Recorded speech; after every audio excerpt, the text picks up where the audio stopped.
Well, let's see. What do we got here? This is a blurry, sort of a dark world of blurry, dark green blobs. Is that three-eye atlas I see over there? It's outgassing carbon. Oh no, wait. That is that my something wrong with the? Is that my webcam? What the devil is? What is that? I think it is three-eye atlas. Oh no, it's just B10. Let's see here. What the hell was that noise? Is there a grumbling noise? What was that? What is all this anyway? Oh, okay. Okay, all right. Wow. Well, I suppose I don't.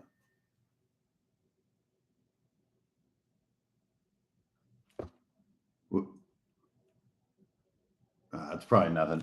So anyway, yes. Let's see. Misha the fairy. Well, no, wait. She's not a fairy folk. Can't fly. Not tiny. Has an actual boat. Huh, how about that? Yeah. I like it. I like it a lot. Eastern Current of Black Western.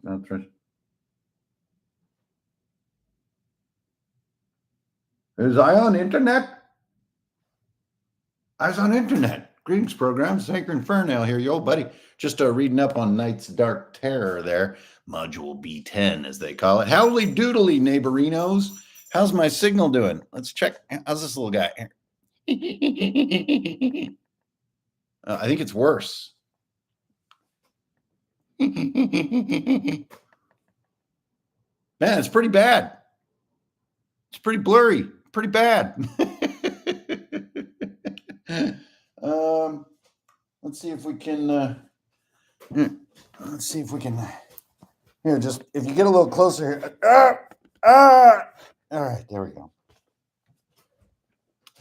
Now that's when you know it's professional quality. You got to use the flannel to clean the webcam. Greetings, program. It's old Ingrid Bernal here. Hanker Fernell. Welcome back to Runehammer. It's I think it's Wednesday. Woden's Day. It's the afternoon here, sometime in November. Sorry if the signal's a little chunky, but I'm on residential internet. And as you can see, I don't have any art up in my new office quite yet. There's always a new office when all you do is write and draw and all this kind of endless crazy stuff. There's always a new office. You're always looking for a new place to work. Keep the juices flowing. You know, I got my hydroponic herb garden over here. I got my parsley. I got my dill is way too big. I got to cut the dill like tomorrow. I got my basil over here. I got some rosemary all growing in my little dude there. See that? You got to have a house plant. It's just like synth videos on YouTube. If anybody out there watches synth videos, this is what they sound like.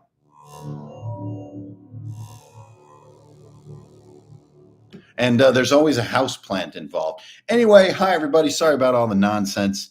But yes, flannels. The flannel season has returned. Get out your flannels.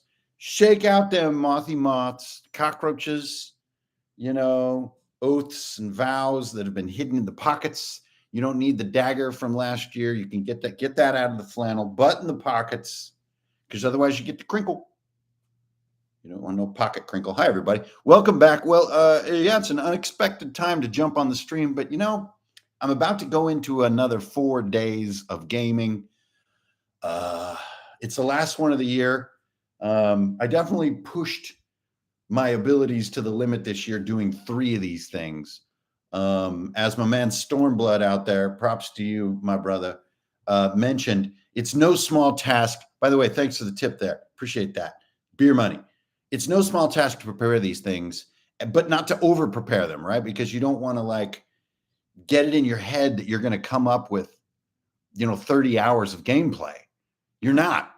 It's not going to happen, but you can get a really good sense of your sandbox and your emotional notes and your key kind of pieces and see which kind of threads are pulled on as your players, which are well more than half of the actual thing, probably about 80% of the game as they start to unleash their own free will. And you got to be ready for that. And so, anyway, I'm not here to get into all that stuff. It's just my third marathon. Actually, it's my fourth marathon in 2025. Yeah, fourth, because we did Alien Weekend. That was kind of like a marathon. But after this one, I am done for this year. I've walked the path of Irizumi with my GMing this year. I have GM'd more in 2025 than the previous several years combined. It's been absolutely nuts. Already questions appearing. Yo, Diego, what's up, man? Diego is the real deal. If y'all don't know who that is, this one's going to be Index Card RPG. So in spring, we had an Alien 4-day event. So we just played Alien. We played a war game. We did Alien RPG. Different GMs ran different Alien games. Super fun. Alien is awesome, by the way. The hype is real. Free League did a great job. I hated it at first when I first read it. And it just goes to show, always leave time to change your mind. Always just be happy with your hobby. You don't have to live by your statements on the internet or whatever. You can always be like, hey, wait a minute, this rocks.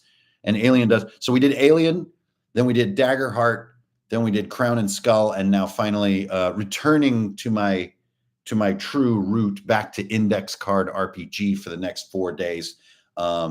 Everyone's traveling into Philly tonight and tomorrow, and then we're going to play on through Sunday. So, yeah. No, we do it all at the shop. I mean, one of the reasons that I built and established the shop in the first place was to do events like this. I found that even a big Airbnb wasn't necessarily ideal. It can be fun. Don't get me wrong. It's also great party vibes, you know, but if you just want to get that real focused kind of table time vibe and really get into what would normally be, you know, a couple of months of playing in a weekend, a really focused, simple environment I found is super, super effective. Like, you know, I don't even have a couch in the shop, and that may seem a little bit Spartan, but it's kind of part of it. And I don't know if this is the end all be all of what these events can be like. You know, sometimes more creature comforts and stuff like that can be fun. Distractions can be fun. Barbecues can be great between sessions, all that stuff. I'm open to all of it. But this year I've been experimenting with this kind of hyper-focused kind of jam. So it's been fun. And so I wanted one of those to go. But anyway, the reason I'm on here at such a random time, Wednesday afternoons, because I'm going to be disappearing for 4 days here. And I won't be back till next week to holler at people, be on the internet, and, you know, do all this 21st century weirdness that we do where we're all chilling on the internet, looking at computers all the time. Now, there's one thing, like everybody's talking about, the, you know, the great doom of AI is coming to where all these AI or computer tasks we've been doing for so many years are going to sort of start disappearing and everything. And there's definitely going to be some difficulty with that. But I, for one, welcome our robot overlords. I would love it if AI was doing all this computer stuff we've been doing now for 40 years or 35 years. I've been doing it ever since it began. Like I had a Commodore, I had a TI-99, I had the earliest computers you could get. I was on the very earliest news groups and chat servers and IRC stuff. I've been doing this my whole life. I've grown with the digital world, and yeah, that'll be cool when maybe uncomfortably we'll be returned to more analog life. But in the meantime, that's just hot air in a possible future that we know nothing about. So here we are on YouTube. Thanks you guys for tuning in. Good to have everybody around. So I just wanted to jump on and say hi, man. I haven't been on YouTube in a minute.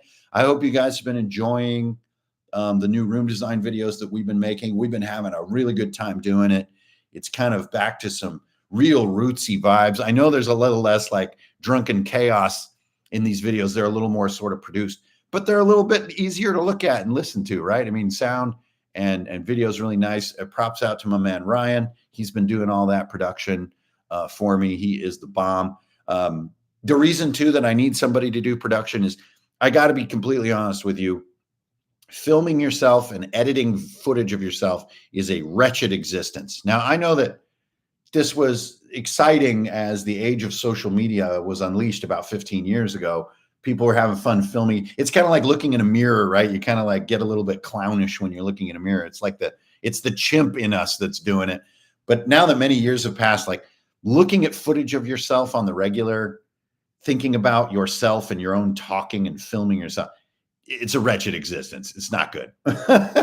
So it's really good to have a man, Ryan, up there working the camera with a proper mic and like getting it done and doing justice to that long-standing series. And on that note of YouTube, I've been sitting at 49,000 subscribers for something like 4 years now. I know that we're past the age of subscribers in YouTube. Like nobody clicks subscribe anymore.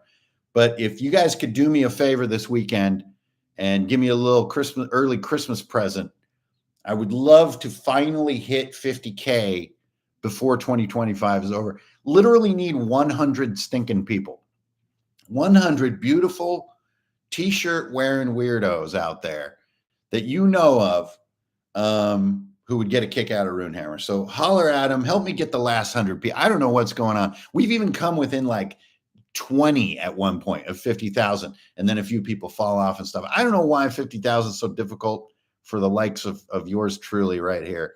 I've never been that great at this stuff. This is not my thing. I do it because it's fun and everything, but I don't do like the thumbnails and I noticed like a bunch of YouTubers right now are saying cooked, which is like 10-year-old slang. And they're trying to algorithm off each other by saying cooked. And like, I'm sorry, you guys doing that. It's super dumb. It's just dumb. Like playing these little word games to hook onto algorithmic. It's dumb. There we go. There's your hot take to open up this little stream. Glad you guys could find time on a random Wednesday afternoon to tune in. This video, of course, will be for better or for worse archived on the internet once I'm done, like everything you do on the internet. So anyway, I'm about to do this marathon. So I'm going to disappear for a little bit of a while. But there's something else. I'm always having like announcements, right? Everything that Hankerin talks about on the internet now is products. Always telling us about his products. Well, come and meet me in person. Pay a little visit to Philly sometime. You'll see that I'm not like that. That's just like a thing that happens on the internet. Cause you gotta survive out here. But that said, I'm super, super duper excited that I'm kind of returning to Index Card RPG. It's been many a year. I think since the Modifius printing came out, I think that started about 4 years ago. It was right in the gnarly part of the COVIDian age when that happened. And amazingly, that huge printing that Modifius did of the ICRPG Master Edition, those great books that were printed in Lithuania, that is finally at its end. So on the one hand, it's kind of sad because I'm not going to be doing a Lithuanian printing again. There are some prohibitive aspects in there. And I've also kind of concluded my chapter with Modifius. Holler out to Rita and Chris at Modifius. You guys are the bomb. I consider you fam for life. I will come say hi when I'm in London next time. But yeah, so it's time to move on. So instead of doing some kind of crazy sort of 4th edition Index Card RPG, I didn't feel like that was a meaningful fit. I am doing a series of new releases though. It's going to be 3 sort of little pieces, and we're definitely going to go ahead and embrace drive-through RPG once again. This whole journey that I've taken with making all this stuff, doing all this stuff, being constantly underestimated by my colleagues, which I'll never fully understand, whatever. After doing all this stuff, there really is a lot to be said for drive-through RPG. There really is. And not just as a sort of cheeseball plug or anything, like as a fan and as a collector and everything, and just their book quality. I've been printing books with so many different providers, and like one bookshelf kind of rocks. Like Lightning Source is kind of dope. And it's taken, it's been 11 years now to fully realize that. So I'm going to kind of get back into those roots and get back to that Index Card RPG readership, which is, by the way, massive, I say. We are well past 50,000 readers in Index Card RPG. And that's almost just mind-boggling to me. And that's just sort of the readership. So you can kind of extrapolate from there where some of these crazy things get going. But like I said, I'm often underestimated. And I think it's just because I don't like scream and shout on Kickstarter, and I don't kind of go on YouTube and sanctimoniously preach about how to do things and how you should go pro and all this kind of stuff. Frankly, because all generalizations, just like generalizations about all human beings across the earth, are simply garbage. Like nothing you can say where the opening is. Everyone is blah, blah, blah. You're just wrong. You're flatly wrong. So if you hear generalizations out there, and they are rampant on the internet nowadays, just remember, Anand Doham, I am bliss. Come back to your center point. Those generalizations do not apply to you or anyone else. It's just flotsam talk. So my particular personal approach has kept some of my sort of accomplishments a little bit more private. And I kind of like that. That's my style. I like the ninja path. You know what I'm saying? Anyway, get those questions ready because I don't have a ton of stuff to say today. Remember, put question in caps there in the beginning. Good to have all 50 or so of you here. Hit me with any questions you might have. I don't do these kind of little candid Johns that much anymore where I just kind of jump on the laptop and I'm just like, hey guys, what's this sound? I haven't been doing a lot of that. I kind of walked away a little bit from like super like heavy drinking videos that I did back in the day, but I am still here. I'm still me, rest assured. It's just been my way of adapting to the digital age, is to lean away from so much screen time. And, even I've been noted here and there talking about, online play and VTTs and stuff. And like, yo, don't get me wrong. Me and the dear homies, Alex and Joe and Kelsey, like we played online for years. My man, Jason out there, years. But it was because, like everyone, there's a time when that's what you got to do. Like that's your outlet. I'm just super immersed in the in-person aspect of things right now. So that's where my head lives. So yeah, I've been trying to get away from screens as much as possible. That's why you don't see me streaming all the time and everything. But here we got some stuff coming in here. Yo, Diego, what makes you come back to ICRPG? Do you think the system can be improved further? Diego, everything can always be improved further. Absolutely. Improving it further isn't always my goal. Sometimes I just am thinking in terms of utility. As a constant sort of hardworking, kind of blue collar GM, right? Utility is God. And by utility, what I mean is like, it's easy to read in low light. It's got big font and good line spacing. The books lay open easily without like cracking them or breaking them or ruining them. They're easy to highlight and write on, and it doesn't feel like some kind of crime against humanity. They're easy to throw in your backpack and take to the pub for an afternoon. And like utility is a real deal. And not a lot of books live on utility, right? Like you read a book, you're done, off it goes. But role playing, especially for heavy duty, hardworking GMs, you need utility. And as much as I down talk the so-called OSR, I still don't believe there's any such thing. But I do have to say that these old kind of, 60-page modules, from back in the day, especially the TSR UK era is my favorite era, the expert set era. They have really high utility. And like refining utility, I do think is something that you can always come back to and do. So that's right now what's bringing me back to ICRPG. Now, I don't want to say too much because I'm going to give something away.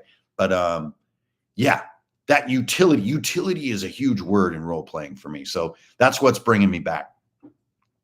Does your shop, this is my man Scott over here, does your shop get mobbed during PAX weekend? Yes, I'd like to come visit, and it'll be in town in Jersey. It does get mobbed. It gets mobbed when we have street festivals, when we have like beer tent events. Our location is like in one of the most wacky, lively parts of Philly, which is the boundary right between Fishtown and East Kenzo. And ECNA, the East Kensington Neighborhood Association, throws events like, I swear, every couple of weeks, and we get absolutely packed with people curious about Runehammer. Some of them are hardcore gamers. Some of them are normies, who are just kind of curious and stuff. But yeah, on PAX, we get a ton of visitors. I'll also be at PAX on Saturday running around, handing out flyers and shopping and saying hi to everybody and stuff like that. So if you see me, don't be shy. Come on up. Give me some skin, as they used to say in the 70s. But yeah, if you come up, the great thing about coming up in PAX, it's not going to be crowded compared to PAX. Don't worry about that. The great thing is that we do provide a bit of a relief valve. If you're still like feeling your game vibes and you want to come and take a break from the con, we are a 10-minute drive, a 25, 30-minute walk from the convention center. So just walk through Philly, man. Walk from the con center up to Runehammer. It's a long walk, don't get me wrong, but an amazing way to see the neighborhoods and to see the splendor and horror of Philadelphia. Both are in plenty of supply between the convention center and Runehammer. But yeah, love seeing people on PAX weekend. Absolutely. Long answer there. Sorry about that. But if you live in Jersey, come over anytime, man. I'm always in the shop on Fridays, and Fridays are my main day, but I come and go all the time. But I have a great staff that works at the shop too, so I'm kind of coming and going all the time. I'm not going to go to GaryCon. No, I don't know if this hasn't been said enough yet, but one of the reasons that I created a brick and mortar location is so I wouldn't have to go to cons. I truly don't understand the concept of cons. I don't know why people go to cons. It's just an utter enigma to me. Like playing in hotels with bright fluorescent lights and bunches of strangers and crowds, and it just baffles me. So the reason that I built Runehammer is so I could have a public space for people to meet each other in a smaller group environment. That's my jam. So no, you won't see me at cons. It's just my personal thing. No shade. Let's see. This one's hard to read here. Rothbuyer.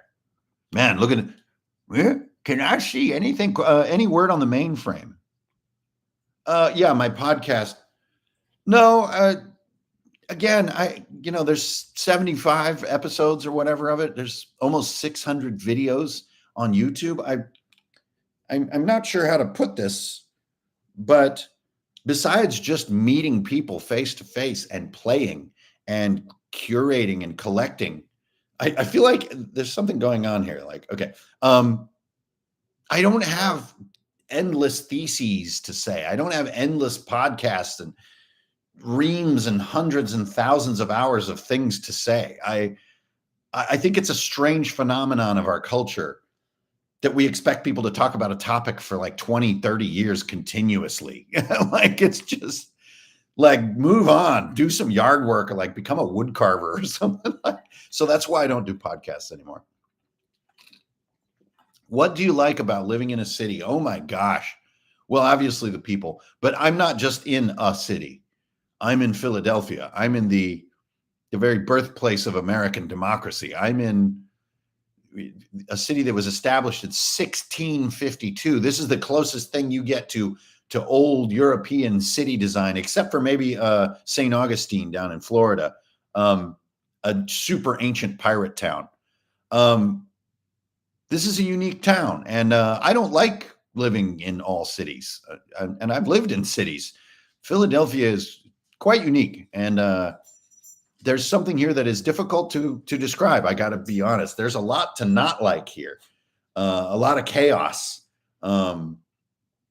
But that's true of any huge city, so it's just people. You really do have to love being around people every single day and seeing them, talking to them, interacting with them, knowing lots of them, meeting them, appreciating them, remember their names, remember and get to know all your service people that are out there. Service people, I can't give you enough props and shout outs. If you are a dishwasher, bartender, cook, waitress, doorman, Uber driver, whatever, service people, you are the shit. And they are my favorite people. And you got to get to know their names, get to know them, appreciate them. It's absolutely critical. And that's a huge part of living in a city, I think. But yeah, I could go on about the whole urban life thing for ad nauseum. That's a big topic. Yes, Crown and Skull Volume 3 is about 100 pages complete out of 320. It is a very complex book to write and it taking a lot of effort. So I'm taking my time with it. And I decided not to hurry and try to do this annual pace with the books. It's just too demanding. And I think it puts deadline before quality, and I can never do that. So it's coming along great. Super proud of it. Absolutely love it. Part of the reason that we played the marathon about a month ago of Crown and Skull was to give me more fuel for that book. So it's coming along, but these things take time, and I don't believe in rushing things and trying to do a new release and all this kind of stuff, working around the clock and all that. I like it to happen organically. I like to focus on quality and meaning and lasting, sort of enduring work that's gonna kind of carry on when I'm spent and painting fish up in the hinterlands. Diego's back. Yo, have you heard about Dolmenwood? Yeah, of course. I mean, I have an RPG shop, man. It's my actual job to like stay abreast on absolutely everything that's coming out. It's exhausting. It's a huge hex. Yeah, I know. Yeah, it's a great, absolutely wonderful book series. Totally amazing and unique. The Great Cthulhu has entered the stream. Do you miss the olden days of lumpy-headed headdress wearing it? No, I won't be doing book reviews. Again, I run a shop. I live every single week talking to people about books, doing sort of micro book reviews for customers in real time. The reason that I did that is to not do it digitally, is to get away from this. I got to tell you, doing this, I did this, 9 years or something like that before I kind of got the idea for a brick and mortar. It's not good for you. It can be very isolating. I know in the beginning, the idea of like 2015 or something, working from home was like this holy grail. It was like amazing. But I can tell you, year after year after year, it is not healthy for the human psyche to be isolated that much, I don't think, for me. So no, I'm not going to be doing book reviews and frankly, no, I don't sort of miss those days. It's not widely known, but I went through a lot of hard times back then too. A lot of extremely hard times. Some really gnarly stuff happened to me, and I can happily say that things are vibrating at a lower frequency right now, and I'm a lot happier than I was back then, and living in a more present state. And anandoham, I'm saying. So I don't really think of the past in that way. I mean, it was great. I don't regret it or anything. It was freaking awesome. But no, I don't really like miss the past. There's the present to think about. Yeah, so when I do start doing my fish art in the hinterlands, I'll probably have to use YouTube for my promotional efforts. So look forward to that. I think I'm going to call it like Gillam's Gills. But anyway, Tim Smith, what's up with these new ICRPG books? Are they new? Again, I can't say too much about them. If I say too much about a release before I'm done, I call the effect calcification.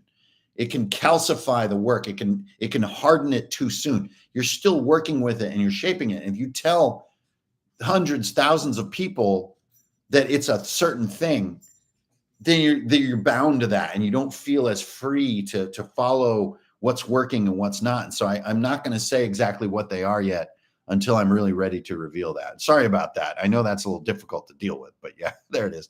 Are you still working on? Yes, John, Easy D6 Book 4, Dreadful Doomscapes, Scotty's horror book, is done. It is in the can. All we're doing now is the drive-through proofing process and our final proofreads and stuff. So we're really cramming and hoping that orders can come in for those to get them under Christmas trees. So that we're cramming for that right now, but it's a super fun book. Sean Bova keeps getting better and better as an artist. He's absolutely staggering in his awesomeness. And I very closely covet and protect Sean Bova. I have a lot of opinions about the art that we see in RPGs out there, and I generally keep them to myself. But I can say that Sean Bova, and when I met him, was at a really early stage in his artistic development. And I'm super grateful for being, a big part of his growth and feeding him a lot of work and a lot of art direction, because I'm over here 25 years further down that path. And that has been such a pleasure to work with an artist and watch him grow like that. It's amazing. So yeah, watch for Easy D6 Book 4 very soon on Drive Through RPG. What's this guy here? Are you aware of Games Omnivorous? Portuguese editor that publishes great. Yeah, heard of him. And we do. Yeah, I know Mouse Ritter top to bottom. Good stuff. Mouse Ritter is very nichey though. All that kind of mouse world with Mouse Guard and Mice and Mystics and everything. It's definitely a certain vibe, Pugmire and whatnot, but very nichey. Not necessarily for me, but man, I love that whole idea is really cool. Even Humblewood, really fun and exciting, but I just never seem to get around to really playing a true campaign in a kind of a little animal world. It just doesn't happen. It's just me. Again, no shade, just me. Slater, what's up? Are you able to work on a book like Crown and your other stuff at the same time? Yes. I'm working on probably about 6 projects right now. One of them, I think I may have mentioned that I'm working on it, but I've been withholding the biggest of the announcements because I'm getting the legal figured out. And once the legal is good, then I feel confident making some of these huge announcements. But yeah, I work on half a dozen projects at one time, conservatively, probably, more like 10. And it's called the bucket technique. It's very well documented. You basically fill different buckets at different times.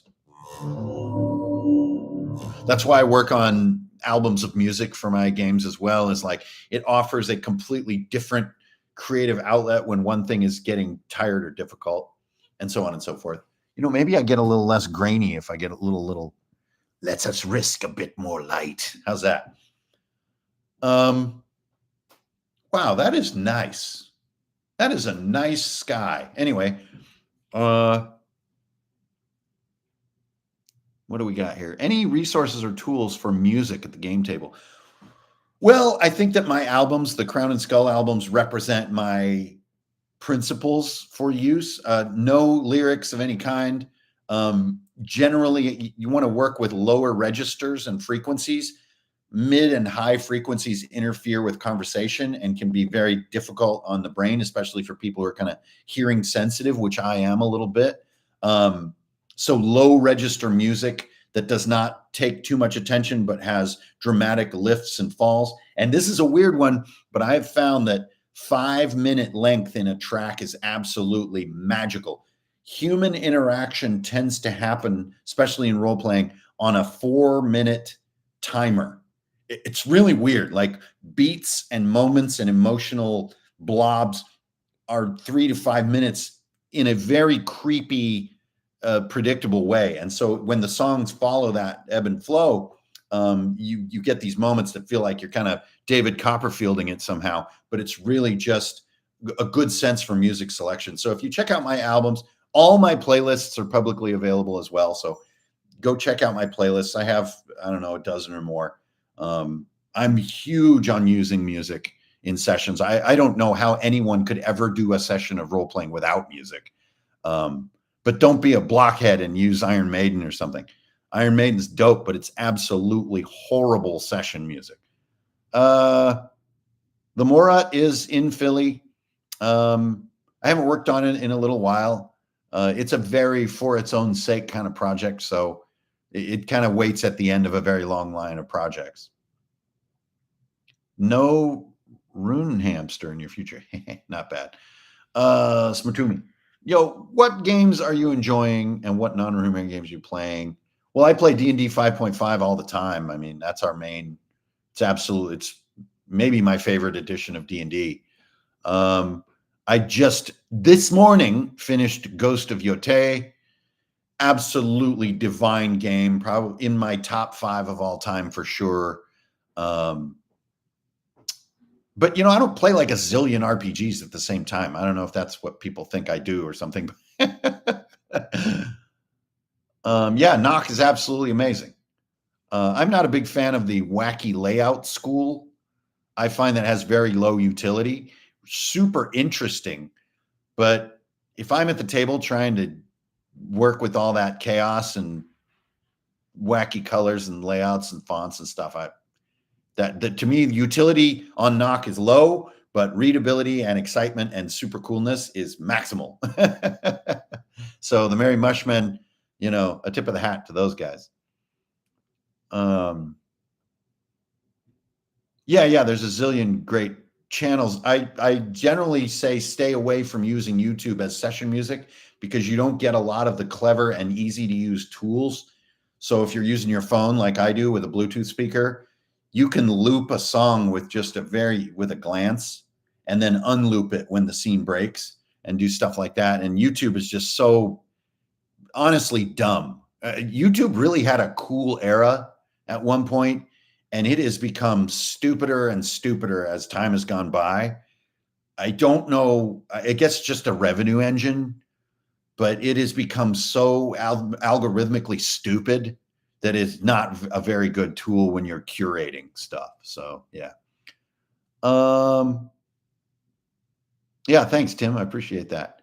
Okay, Grimlore, what's up? Have you heard of the Wayward Realms PC game? That one, RPG Daggerfall. No, I'm not quite sure I know that one quite yet. I'll check it out. The Secret of Weepstone is looking really sweet, but is Steam a thing? I mean, like, are people actually playing games on PCs? That sounds so uncomfortable. But I would love it if Weepstone comes out on PlayStation. That'd be cool. Yes, I'm a PlayStation 5 person. Still play video games.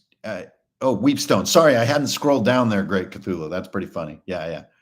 Honestly, I think Weepstone, though, it's a little bit like it's knives on the eyes a little bit. So I hope they develop some more field of focus kind of tools because it's a bit much to see like moving ink stuff like that. Does your shop get a lot of customers from abroad? Yes, it does. I'm from Europe and I can't just stop by, even though I'd love to say hi. Yeah, we do. We get people from all over the world. It's absolutely amazing. It's not like every day there's like dozens of people from other countries, but every month there's a handful. Yeah, from all over the place. It's absolutely amazing. And my gratitude is overflowing for the fun of meeting people in the shop, be they just like normies taking a walk and having some coffee, or like super fans from across the planet. So it's all fun.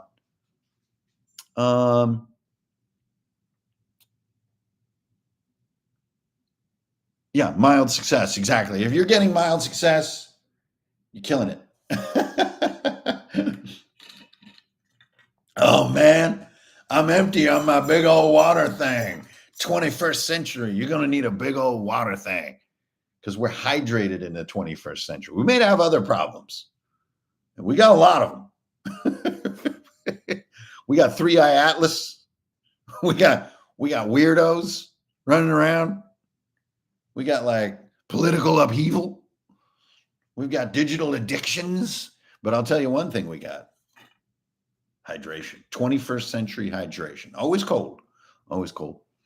But anyways, you guys, it's good catching up. That's kind of where I'm at. I'm just like in a different chapter of life. I'm working my way toward that fish painting phase. I'm in my 50s over here. You know what I mean? Like things change and evolve. Is that Kali? What a cool name. I think I remember a while back you having your own beer brewed. Is that still going? Well, yeah, I collaborated with a local brewer here in Philly called Sacred Vice. We created a canned series of beers called Battle Axe Beer. And basically what I do is I take one of their recipes that I get to select with them, and then we do a limited edition canning of that recipe. And then I either sell I can only privately sell. I'm not like allowed to distribute. Privately sell, or I can really just give them most of them away. Let's face it. I have a ton of them in my like garage freezer. And then we do runs. Like this last run was 800 cans.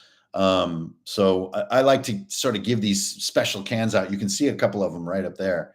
At events and stuff like that. I'm allowed to give them away. And I'll continue to do that. I love doing that. It's not like there's any money in it. I would love to someday do like a true beer business. That is a lifelong dream of mine, but I'm so swept up and busy with doing the Runehammer brick and mortar and all the publishing. I don't quite have the mind space yet to delve into the beer industry. But oh man, am I waiting. You got to come in with like some financial power if you really want to make a mark on the beer industry. But like the gods are calling me to do that. So stay tuned on that one. Do I hit the Iron Church? I mean, yeah, do bears poop in the woods? Yeah, actually right now I'm on a 6-week super push of alternating lifting and yoga every single day for 40 days. So 20 gym workouts and 20 yoga flows in 40 days. And I'm calling it Project Irizumi. If you want to look up what that is, you'll probably see some pictures of me in December where you'll understand why I called it that. But that's all I'll say for now. Yeah. Always the body must be cared for just as much as the mind. I don't know what's going on with people nowadays, not taking care of their bodies and their feet and whatnot. But yo, you got to eat your vegetables. You got to get out there and hit that Iron Church. You got to like take your walks every day. You know what I'm saying? Like, love your body, y'all. That's all you got. Like, treat it good. Be in good shape. Honor the gods. Carnea. That got so dumb at the end. Did you help work on Professor DM's Deathbringer? Well, I guess this question reveals that I have been poorly credited. So Deathbringer, I originally worked on Dan's very short version of it. Then he had James Spahn, who is a super accomplished RPG writer, write the entire book. To my chagrin, honestly, I wanted to do it. And then after that, Dan came to me and said, dude, I don't know, this doesn't quite feel like what we had envisioned. And he had me rewrite or sort of write the entire book. So I wrote the entire book in just under 2 weeks. I made it my top priority and slammed it out. Since then, Deathbringer did fall into the Roll for Combat umbrella. Yeah, I had really hoped to publish Deathbringer and treat it with great care and curation, but he has decided to go with Roll for Combat and also to put it into a sort of Shadow Dark compatible sort of thing. Yeah, so now it'll be Mark Seifert from Roll for Combat who will be the next writer to work on Deathbringer. I was well paid and had a great time doing my part. But yeah, I wish that would have stayed in my dojo unto its completion. I must be honest. I did wish that. But hey, we all got to take the paths that we got to take. And so Deathbringer will be appearing probably on Kickstarter, and it kind of has all these kind of, how do you say it? Sort of over the top kind of ads kind of vibes and stuff like that. So, hey, we all got to do what we got to do. But yeah, there's your answer.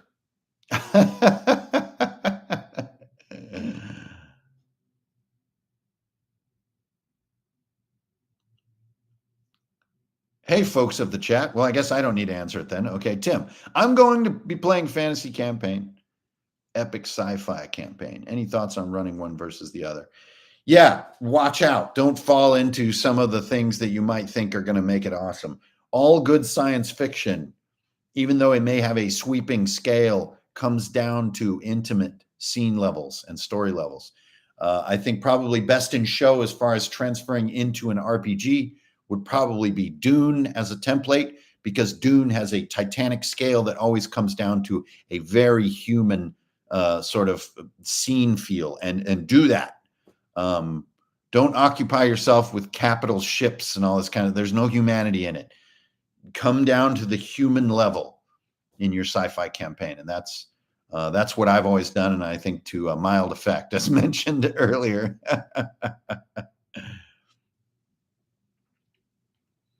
Okay, then any player gripes about D20 roll under. D20 roll under is one of the oldest ways to play that there is. So if your players complain, they're weak and they will not survive the winter. As Black Magic Craft would say. Yo, the time for griping is over. I don't know what that word even means. Do people actually gripe to one another? Do people actually whine in their adult years about something like that? That is absolutely ridiculous. Stop griping and whining. Besides, roll under is badass. It's awesome. You'll see. You'll see. Confession. I like it. I had not read or known about that. Many moves. Read the credits of the Kickstarter. Oh. Well, the Kickstarter for Deathbringer is not up yet, as far as I know. So I hopefully I am appropriately credited. Mark Seifert, I'm sure will do a good job with it. Also very experienced and has his own pedigree. I just wanted to run that ball into the end zone. I knew that I had a very special way of seeing that book, and I wanted to freaking do it. And I thought I was. So I did my best. I did the whole thing, and I'm really proud of what I did. And I'm excited to see how it reaches its final form. But that's the full truth right there. So, I'm not keeping no secrets over here. You know what I'm saying? Man, look at this beautiful light. I'm telling you, this sunset, this open sky, these trees are turning yellow out here, and like the bricks. It's absolutely beautiful. What a wonderful life we live. Okay, it's almost 5 o'clock though, so I'm going to have to get out of here and go do things. And I gotta say, I'm a fan.